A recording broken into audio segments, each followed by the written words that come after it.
1, 2, 3, come on!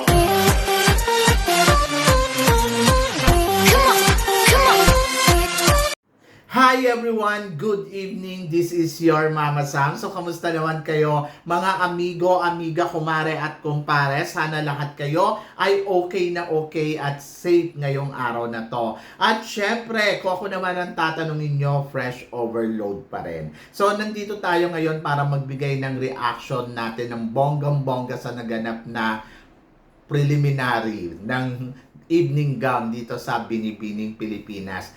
Actually, nagulat tayo kasi ang alam natin, labanan lang ng Natcos ito. Pero hindi pala. Labanan din ng evening gown competition. And then, ayun nga, yung part 2 ng event ay para sa Natcos. So, hindi ko pa napapanood yung Natcos. Dito pa lang ako sa evening gown. So, bigyan natin ng reaction ng bonggang-bongga. Pero bago ako magbigay ng reaction, gusto ko rin muna magbigay ng reaction about Atisa Manalo na ngayon ay nasa Vietnam para sa press con nga ng Miss Cosmo International. Ang bongga. Ang bongga-bongga ng beauty ni Atisa Manalo. Talaga nakipagsabayan siya ng bonggang-bongga doon sa Vietnam. And then naloka ako kasi akala mo sa Atisa Manalo lalaban na talagang hindi talaga nagpakabog. Mula talaga sa styling, sa gown, talagang sabi ko, oh my God, Atisa Manalo, nakakaloka ka.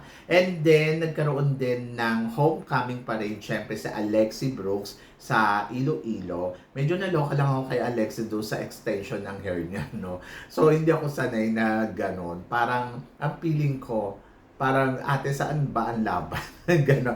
Ba't kailangan naka-extension talaga ng ganyan? Anyway, so, ayun yung treat nila. But maganda naman. In fairness naman kay Alexi. Hindi lang ako sanay kasi nasanay ako kay Alexi na maigsim buhok, na alam mo yon na very powerful yung dating. Ang dating tuloy sa akin parang ibang tao. So yun, so nagugulat ako kay Alexi. Anyway, si Alexi ay nagkaroon nga ng homecoming dito sa Iloilo kanina at successful din naman yung kanyang homecoming parade. And then, naloka ako dito sa labanan ng Binibining Pilipinas kasi nga, ang iniisip ko ay national costume competition lang. Pero meron palang evening gown competition na talaga naman grabe ang bakbakan ng mga kandidata. In fairness ha, medyo dito nakikita natin kung sino talaga yung may laban. So para sa akin, syempre si Iloilo, Binibining number 5. Gustong-gusto ko si Binibining Pilipinas number 5 Iloilo City, yung kanyang execution. Medyo doon sa first batch ng evening gown, iilan lang talaga yung masasabi mong palong-palo. And then sa second batch doon medyo madami-dami, and then sa third batch. Yung sa fourth batch na parang konti lang. So, evening gown, syempre, titignan natin dito yung pagiging elegante talaga ng kandidata. Yung iba, medyo naloka lang ako sa gown nila dahil kung titignan mo yung evening gown nila, ang lakas maka Miss Grand. Very sexy yung datingan. Saka yung cut ng gown, medyo naluloka talaga ako sa details. Kung pag tinignan mo siya, na parang may pa-heart dito, tapos pa-heart ulit dito. Yung iba naman, sobrang kala mo swimsuit, tapos nilagyan na lang ng parang long na parang palda sa baba. So yung mga ganong eksena, medyo parang sabi ko, kakaloka talaga yung mga gown. But ano ba talaga yung gown talaga na dapat suotin ng mga kandidata kapag ganitong mga pageant? And then, ano ba talaga yung dapat na galawan? So ako para sa akin, syempre, just walk and show your confidence level na suot-suot mo yung gowns mo. At saka, ayun nga, sana mag-shine like a diamond star ka talaga habang nilalakad mo yung gown mo. Plus, nandun doon yung bagay sa'yo, yung kulay. Yung iba kasi, ang ganda ng gown, pero hindi bumagay sa kanila. Pero yung iba naman, simplihan lang yung gown, pero ang Diyosahan ng dating. Ganon yung dating sa akin dito sa labanan ng Natcos. Isa nga sa mga tawag pansin na talagang maganda yung gown. Sa first batch, para sa akin, si Iloilo City. Ang ganda talaga ng gown ni Iloilo. Sobrang nagustuhan ko. Siya yung pinaka masasabi mong kabog. Pero tulad nga ng sinabi ko, simple lang din yung gown ni Baguio, pero grabe. Nadala niya talaga ng bonggang-bongga. At in fairness, mas gusto ko si Baguio, si candidate number 1, more than doon sa ipinakita niyang evening swimsuit round. Mas gusto ko siya dito kung paano niya dalhin yung gown niya, ang bongga. And then, gusto ko din si Miss Lucena. Si Lucena kasi, yung gown ni Lucena, sobrang ang winner. Pakita ko sa inyo para matandaan ninyo. Si Lucena kasi, gusto ko yung gown niya, yung medyo may heart dito na para siyang it's a binibini number 9. So, ang gown niya ay parang Serena. Ayan. So, ang ganda-ganda. Tapos, ang ganda pa ng execution niya. Tapos, ang ganda din ng itsura.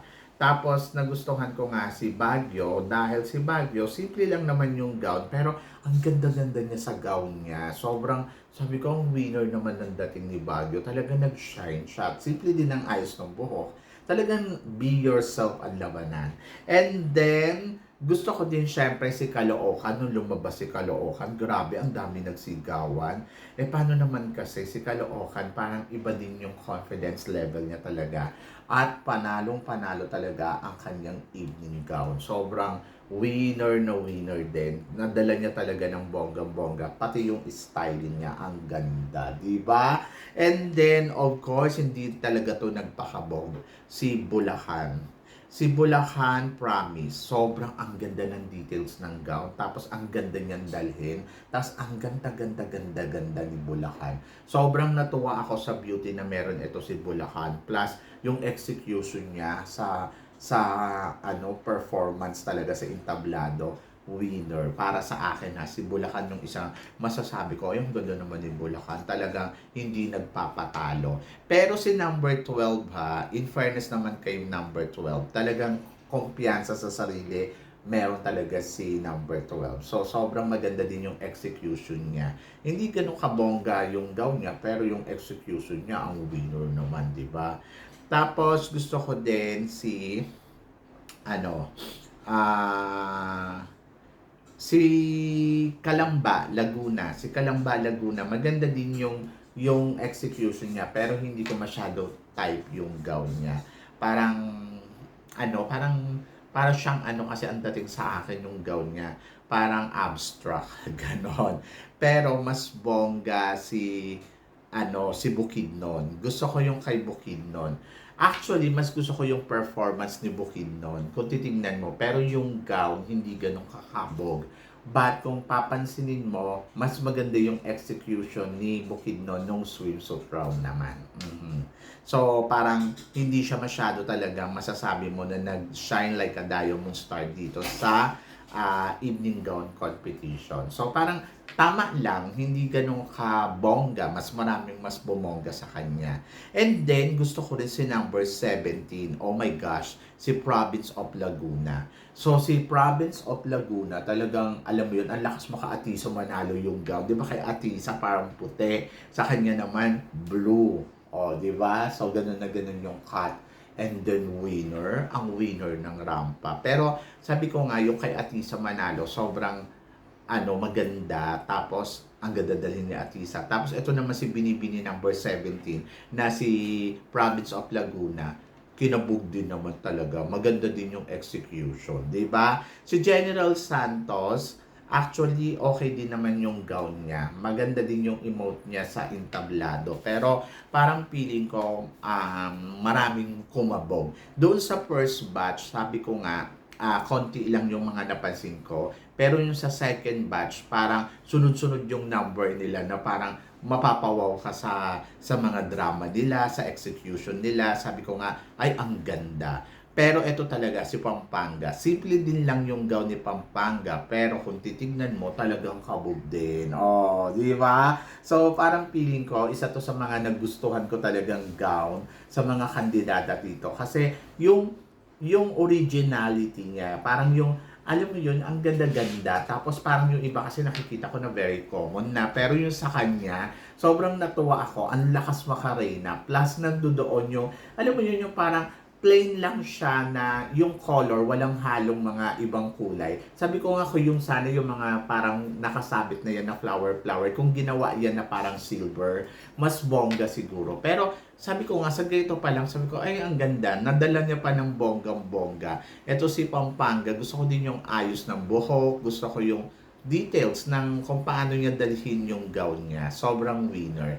Tapos ito winner din to, si candidate number 24, si Kalayaan Laguna. In fairness sa kanya, sobrang ang ganda niya i-execute yung kanyang gown. Tapos naloka ako, yung tumalikod siya. So may Carabao, di ba? So sabi ko nga, ay, ang ganda-ganda din ng eksena. Tapos maganda din yung eksena, syempre, ng pambato ng ano, tawag dito, yung pambato ng Lapu-Lapu City. Si Lapu-Lapu hindi rin talaga nagpakabog. Sobrang winner din talaga yung beauty ni Binibini 26. Sobrang sabi ko, ay ang ganda. Fresh overload lang yung labanan. So, si Lapu-Lapu, hindi ganun kabongga yung details, yung gown. Parang, sabi ko nga, maraming mga kumabog. Pero, ang ganda-ganda niyang tignan habang naglalakad siya. So, parang pili ko, ang lakas din ng laban na ito. And then, ito talaga, si candidate number 30, si Pila Laguna. Ay nako, si Trisha Martinez, yung lumabas siya, sabi ko, ay siya, ang ganda niya sa gown niya. Sobrang winner, sobrang gusto ko yung pagka-red, tapos gusto ko yung execution, tapos yung, alam mo yun, nagmukha siyang Reyna talaga. Sa lahat ng mga rumapa dyan, siya talaga yung masasabi ko, ay, Reyna yung dating. Talagang masasabi mo na, brilliant talaga yung kanyang ano, yung kanyang execution. Sabi ko, ay mukhang ito ang manalo na best in evening gown. Kasi naman, ang ganda talaga ng drama niya. Sobrang bagay na bagay sa kanya yung red, di ba? Tapos, lalo pa siyang gumandang tignan. Sobrang sabi ko nga, ay, panalo talaga yung galawan niya dito. Sabi ko, ito na yon. And then, si Pila Laguna, number 30. And then, si Tarlac. Gusto ko din si Tarlac. Si candidate number 34. Tarlac Province. Maganda din yung details ng gown niya. At maganda din yung pagkadala niya sa gown. So, sabi ko nga, ay, bongga. Sobrang may ibubuga din ang pambato ng Tarlac. And then, eto, si candidate number 36, si Bulacan Province. Actually, yung gown ni Bulacan Province, medyo hindi ko nga masyadong bet. Kasi, parang ang daming balot. Parang siyang balot na balot. So, may masyadong ma-eksena. Tapos, nadala naman niya ng bonggang-bongga. Sabi ko, sige na nga, carry naman. And then, si candidate number 40, si Abra. Actually, medyo naloka ako dito kay Abra kasi sabi ko nga, ay akala ko magpapasabog siya ng bonggang-bongga pagdating sa evening gown. Pero yung nakita ko na ayan yung suot niya, sabi ko ay hindi masyadong kabog. Pero maganda yung execution niya. Maganda niya kung paano niya dalhin yung gown. So ayun yung sinasabi ko. Maraming magagandang gown pero hindi nila nadala ng bonggang-bongga. Pero itong si Abra, simplihan lang yung eksena doon sa gown. Kung titignan mo ay orange, hindi ganun kabongga. Pero kung paano niya execute at saka kung paano talaga siya umatake, yung drama niya, sobrang winner. Lalo na yung ginanon niya yung hair niya. Ay, grabe. Ang ganda ng eksena niya doon. Tapos bigla niyang ginano. Sabi ko, ay, ang ganda. Ang klaro-klaro ng datingan. Tapos sabi ko nga, pwede naman kumabog talaga din talaga sa performance kahit hindi ganun kabongga yung gown mo. But, nandoon talaga na depende yun sa'yo kung paano mo talaga e-eksenahan. Kasi sabi ko, hindi lang naman to ganda ng gown. Yung kumbaga, yung detalye ng gown.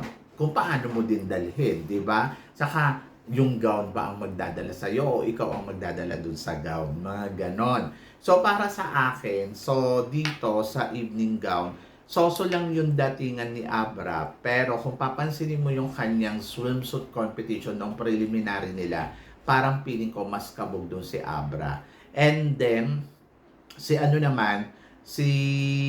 Trisha, parang feeling ko nag-perform siya ng bonggang-bongga sa swimsuit at saka sa evening gown. So para sa akin, si Trisha Martinez, isa to sa mga masasabi kong best of the best tonight. So talagang sabi ko, yung ganda dito ni Trisha Martinez, ni Pila Laguna. Sabi ko, ay, ang bongga. Parang gusto ko yung performance niya. So parang between 30 and 40 yung naglalaban. But kapansin-pansin din syempre yung performance ni kung hindi ako nagkakamali, sino ba to?